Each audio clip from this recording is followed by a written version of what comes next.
আসসালামু আলাইকুম প্রিয় দর্শক, আমরা যে কোনো সময় হতাশ হয়ে যাই।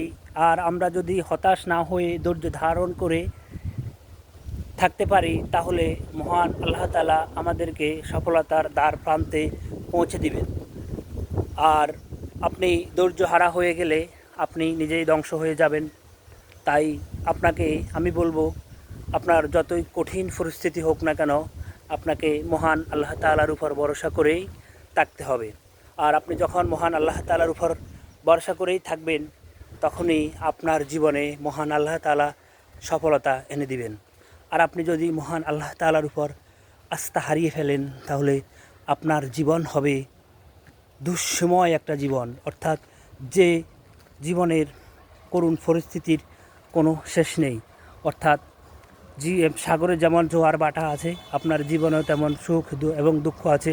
এই দুটো জিনিস নিয়ে আপনাকে চলতে হবে।